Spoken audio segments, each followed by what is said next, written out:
This season's Premier League has been about one man and one man only. Okay, you've got Manchester City doing a madness, Arsenal plummeting new depths, and the tightest relegation battle in years. But on an individual level, Mo Salah has stolen the show. Unwanted by Chelsea and averaging a very good but not incredible goal every other game at Roma, Salah has turned into Europe's deadliest forward and won a heap of admirers along the way. Don't get us wrong, we're not saying nobody expected Salah to be a good signing, but he might just hit 50 goals in all competitions, so it's no wonder he's starting to earn comparisons with Leo Messi. The most remarkable part of his success this season stares you in the face every time you watch him play. He's not even a striker. Sure, Liverpool's front three is fluid, something that's allowed Salah to be as effective as he has, and he does come inside, but he's still a wide man. But the fact that he's not a traditional striker isn't even the most puzzling thing about his sudden transformation into a goal machine. A lot of the time, he doesn't even look like a great finisher. We're all ready and waiting for someone to paste a load of stats into the comments, but he just doesn't always fill you with confidence that the net's going to bulge when he's in on goal.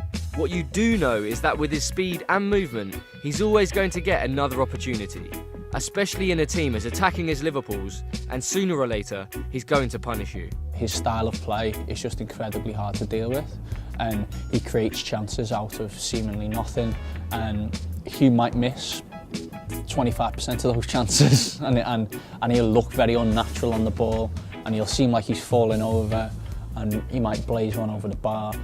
And I think that's maybe, aside from the sheer amount of goals that he scored, that's part of his charm as well. But it's not just in terms of his position and attributes that Salah's season has come as a surprise. Clearly, £36.9 million plus bonuses isn't exactly loose change. But it's also not that much more than mid-table or relegation-threatened teams spend these days.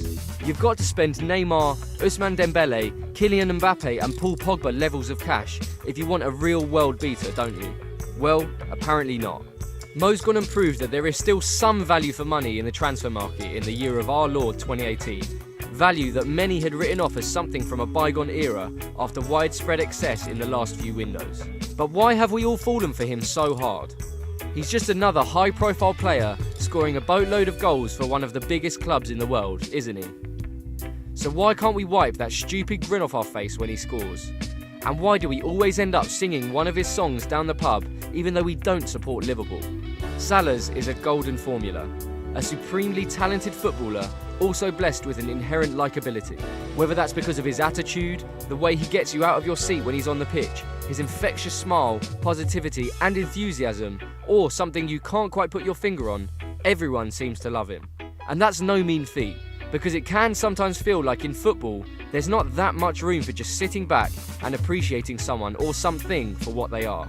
Every defeat is the worst thing that's ever happened. Social media lets us bombard players with abuse at any given moment.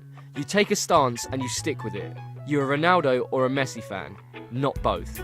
The tribal nature of the game means any negative trait is picked up on and often amplified way out of proportion. Just look at the way Frank Lampard was nicknamed Fat until the end of his superb career. But the cult of Salah is a rare and wonderful thing in the modern game, and something that's uniting football fans across a country that's infatuated with the little Egyptian. There's two sort of key elements to the cult of Salah, and it's his playing style. I think he plays in a way that you don't see a lot anymore. There's a clumsiness to it, and there's a lot of hard work put into that. The second part of the reason why he's so popular is he just seems like such a nice, down-to-earth guy. Maybe it's because he's a little bit later into his career and it never quite kicked on at Chelsea that he hasn't been smothered by marketing and PR and stuff like that yet, so you get to see the kind of genuine guy. Maybe it's that, but maybe it's just that he's a super nice person and people want to be his friend and people want to sing his name. At Liverpool, he's the personification of the team they want to be. Exciting, quick, skillful and great to watch. While back home, he's a national hero, sending his country to the World Cup, winning African Footballer of the Year, building schools and donating to hospitals. Nobody's saying he's had a career that can hold a candle to Messi's, or that he'll achieve as much in the game, but think about it. Think about the level Salah's playing at. Some of the things he's been doing with the football, the adulation and godlike status he's enjoying, and suddenly, comparisons with the Argentine genius don't seem as outrageous as you might think.